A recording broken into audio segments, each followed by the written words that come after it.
and I'm going to pick my passenger for the day. So, Godfather aside, he's also a married man. Any other person had asked you would have maybe contemplated? I think so. Are you comfortable with sharing that you guys got a property, a rental property? Yeah, absolutely. I just can't let my money be sitting and doing nothing. Yeah. Like, I have to put it to work for me. So how did you learn to put the money to work? You can have lofty dreams of being financially free, but you have habits that tend towards you spending your money all the time, exactly. on things that you shouldn't spend your money on. You'd always be living from paycheck to paycheck. So do you miss your dad? Oh God, I miss him. I don't know, there is no single day.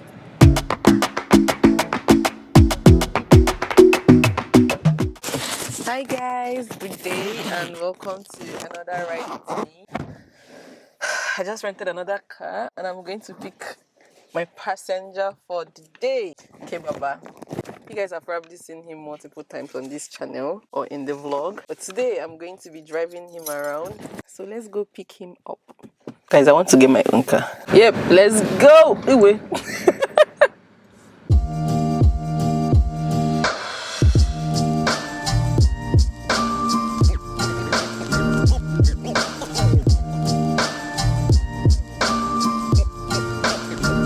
I'll see you guys in Kayode's house. Bye. Guys, I've picked my passenger for the day. Okay, Baba. I'll let him introduce himself. Okay, Do I need introduction? Yeah, that's what I told him. I'm a regular. He's a regular on this place. That's what I told you people. See, he's a regular. He will always come back. So we're going to see Vanny. Okay, Baba. First, I will start by congrats on being the latest godfather there is. Thank you. So guys, I'm going to see my goddaughter. So he's going to see his goddaughter. So I'm driving him to Vanny's place. How did you feel when they asked you to be the godfather? Yes. Normal. Normal. Yeah, like you didn't feel any kind of way. It's Vanny now. Okay, but like you feel I can do this for my people. Do you think if any other person had asked you would have maybe contemplated? I think so. Because we're talking human here. Yeah. So. But it's my guys, so no pressure on me. Okay, that's very good. So what are you going there to do today? Yeah, I'm taking her, what's it called? Her first pictures. My camera is in my bag. Yeah, Kibaba is our latest camera resident photographer. Yeah, true that. He actually took a course. Yeah, he took a course. All right, so Godfather aside, he's also a married man. Mr. Kayode Ayelegun. Damn. Mr. That sounds very serious. Yeah, because you're a married man. Got married at the age of 29. Yeah. Did you think you were going to get married at the age of 29? No. When did you? I had no date in mind. You had no date in mind. But I was not one of those people who was like, I have to get married before 30 or before 25. Yeah. I know that Raji is my guy, my baby, my love. But I want to know why Raji? Why Raji? Yeah. Raji, if you blush as I'm asking him this question, I'll cut off your head. She's not even supposed to watch this. She's not supposed to watch it, but why Raji? At a high level, it's just, we get each other. Yeah. There are times when I just look at her sometimes and I'm like, I'm lucky. Oh. With her, things are just easy. Even the difficult things. Yeah. They're just easy, and it was a no-brainer for me. I was like, yeah. Oh, that's very beautiful. So, what was it like being married and being in a relationship, like dating? Is there any difference for you? For me, there was no difference. Because I went into the relationship with the mindset of making this permanent and long term. So from the jump, I already assumed that mentality of, how quote unquote husbands are meant to be responsible for their wives and that kind of thing, right? I went into the relationship with that mindset at the back of my mind. And yeah, so the transition from us being boyfriend and girlfriend to being husband and wives was seamless. Very easy. It was just smooth because we already had that foundation already. So our relationship did not change. It did not change at all. She said exactly the same thing when I was asking her what is it like, being married and dating. Exactly the same response. Yeah, I got married to my guy.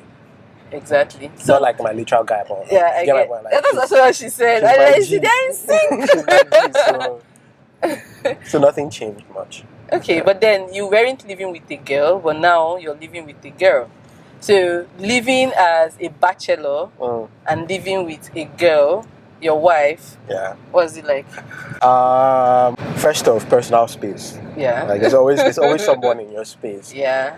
Second, you can't take certain decisions that you could have taken on your own. You can no longer just wake up one morning and decide that you want to change the bedsheet, or like you want to get a new bedsheet, or there's a sound system that you like and you want to buy it for the house because to amplify your view experience. You can't make those decisions anymore. There's now someone else in your space whose opinions you have to take into consideration. So that's like one of the biggest difference. But aside from that, she doesn't bother me. I don't bother. What I mean bother, like want to smother me because we are both living together. Yeah, like you guys are still your individual selves. We're still individuals even though we live together. That's very good. But that's also what I want for myself. Like I don't want, because I'm married, my identity will just disappear like that, and it will just be from Chidinma to maybe Mrs. whoever's surname it will be. That's very, very good. I know the both of you work.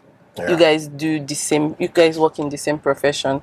So I know a lot of people are like, "Oh, I don't want to marry someone who is doing the same thing as I'm doing." So do you think that changes anything for you guys? In what sense? Like if we were in different professions, would our relationship maybe like you guys might be talking almost the same thing. So if you guys are in different professions, so she can come and be like, let's say maybe she's a medical doctor. Oh, this was a patient I operated today. But you guys might just be talking the same thing. You guys are even front-end engineers. You are talking the same React, the same CSS. Does it change anything for you guys, or it still just doesn't really matter? No, I think it's an added for us. Yeah. Because she can come to me to rant about work. Yeah. And I will understand exactly where she's coming from and see her point of view, and also give her advice on how to handle such situations. She can also ask me for like career advice, how to handle and navigate the workplace. If she's stuck on an issue and she needs a sounding board, she can come to me. Just talk to me about the issue, and then I'll help, direct her, give her some insight. So I think both of us being in the same profession kind of helps our relationship in a way, because if she's stuck, if she has work issues, she knows that her partner can 100% relate, because we work in the same industry. We work with the same tools, we work with the same technology, so it's easy. And that makes sense. I can understand that. We're going right. We're going this right? Yeah, we're taking this next nice. That's good. Are you comfortable with sharing that you guys got a property, a rental property? Yeah, absolutely. So first of all, I want to say, I've said congrats to them, but I want to say, guys, this is a huge thing. This is something that I want to do for myself, and they've done it, which also means that it is very doable and it is very, very achievable. Absolutely. So yesterday they shared with us a very huge good news that they got their first rental property. So I want to see if I can talk about that, because it's something that I want to do for myself. Like, do you people co-own it? Is it something for the family? Can you walk me through that? Yeah, we both own it equally, 50-50. Okay. It's also the family's rental property. Okay. Both our names are on the document. Both our names are on the Grund book from the notary side. So we are both owners of the property. How did you guys even come about? Because I know that some people, maybe when they want to buy property, they think of for their family, which me is not what I'm going to go for. And I saw that you guys did the same thing. You didn't go for your own property. You went for a rental property. Why that? Yeah, because we wanted an investment. Right? We are already investing in stocks. We have ETFs, and we also wanted to get into the real estate market as well. Yeah. What I did was I went online and found a couple of real estate brokers in Berlin that their job mainly is to show you the properties that they have under their belt that you can get financing for. Okay. And then once you go through the whole process of financing, then you become an owner, and the apartment will be managed by like a building management company. Yeah. They'll be the ones responsible for getting the tenants there. You just get your rent at the end of every month. Okay. And then you make your payments to the bank. So how did you guys go about getting the financing from the bank? Because I know that you have to be qualified to some extent for you to be able to get such. I know it will not be a small amount of money. Yeah, so how did you guys go about that one? When we found first we found the property that we wanted. Yeah. Through the real estate agency that we were using. They showed us the numbers over a 10-year period. Made a lot of sense. So the next step was for us to prove our creditworthiness to the bank. Okay. So we have to submit a couple of documents. First, we have to prove that we don't have debt. Okay. And if we have debt, do we have assets backing those debts? Okay. We also had to show that we had long-term stay in Germany. So it's not like they'll give us loan and in the next 6 months we're going back to our country. You guys are living in Germany. So both of us, luckily, were on the permanent residency. Yeah. So that improved our creditworthiness to the bank. Does that make sense? Yeah. Also, you have to prove that you have a stable income. So like your last 3 months rental payment. What's that thing called again? Pay slip. Salary, pay slip. Yeah, and so after that whole process, you send the documents to the bank. The bank assesses you. You also have to show that you have some assets, kind of. Right? So what assets do you guys show? The stocks? Yeah, so we show we show them the stock portfolio. That's very and then good. we also showed them that we have no, we didn't show them crypto. Okay. We showed them that we had some liquid savings, right, in a particular amount. So when they saw that, they were like, all right, cool, that's fine. We can finance you for this particular interest rate. So initially the interest rate was around 4.2 or 4.3%. Oh, that's quite nice. Yeah. And then I was talking with a financier. From our conversation, I asked him, what if we took a private loan to boost up our equity from the amount that it was plus the private loan? Yeah. And then he ran the numbers and was like, that's actually a good idea because that reduced our interest from about 4.2 to 3.8. That's very good. And that reduced how much we're going to be paying to the bank. That's very good. The whole process of owning the property. So yeah, we decided to take a private loan to increase our equity, and that reduced our interest rate. Of course, we have this separate private loan that we'll be paying together with the amount we'll be paying to the bank, but that one we can even pay off at some point completely, and then just have this payment that we're making to the bank. Yeah. Still in the process of getting a private loan, but the financing with the bank, is completed. It's completed, it's done. Some stuff that we need to do, but by and large, it's already done. And then we went to the notary yesterday to meet with the seller, and then we just crossed the T's, dot the I's, went through the entire purchase contract. The notary explained to us some concepts that might have been confusing if we had done it ourselves. Done it yourselves, yeah. Yeah. That's very interesting. The way you're explaining it sounds easy. But it was a long process. Exactly. It was a long process. I'm sure it must have been a very long process. Navigating the German, reading the documents, finding the house, going for house viewing, how you were able to say, oh, this is the house that we want to end up buying. Oh, that makes sense. So now that you've gone through this, are there some mistakes that you think you made that if I want to go through it now, what are the things you advise me to do? Mistakes? I don't think there are any mistakes at this point that we've made so far, because we had the guidance of this real estate agent plus a financier. So whatever questions we had, whatever concerns we had, you guys they answered it for you guys. Always there, sharp. Okay. So that makes sense. Okay, so is there anything that you want me to look out for when I'm trying to buy a house? Yes, absolutely. The first thing is you want to look at the cash flow over the period of time you're going to hold it. Okay. How long before you become cash flow positive? Okay. One of the good things about this building that we got to start from our first year, we're already cash flow positive. Oh, that's very good. Because we had seen some buildings where it took us around 2, 3, 4 years before we actually became cash flow positive. Like in the first 3 years, you'd be in the red, negative. But with this building, from like the first year, we're already cash flow positive. Oh, that's very good. You'd want to look at the numbers very well, because you pay taxes, and then of course you can get tax refund on your building depreciation percentage. But just the most important thing is when you find a building that you like and they're showing you the numbers, you want to ensure that how fast can you get to start making money. Exactly. Oh, okay. Especially if you just want to hold it and then sell it. Because for us, we want to hold it for 10 years and then sell it after 10 years. Yeah. Okay, that makes a lot of sense. So it means that I should go ahead and do what I want to do there. Absolutely. I talk about money a lot with Kebaba. So I want to know, how do you think this started? Was this something that was passed down to you by your parents, or something that you had to do on your own? Or were there some things you saw growing up that I'm not doing this, I have to do this? Growing up, we didn't have much. We didn't have much. But I saw the drive in my parents to provide for myself and my brother. And I had that motivation to do better than them. I look at their experiences and I'm like, I'm grateful for the parents that I had. They did not have much, but they passed down this mentality of putting in the work. You know, you grind your ass off, and you will reap the rewards eventually, right? Yeah. I also did not want to be in a position where I was also always grinding, like like I'd grind up until I'm 60. I'm still grinding. I did not want that for myself.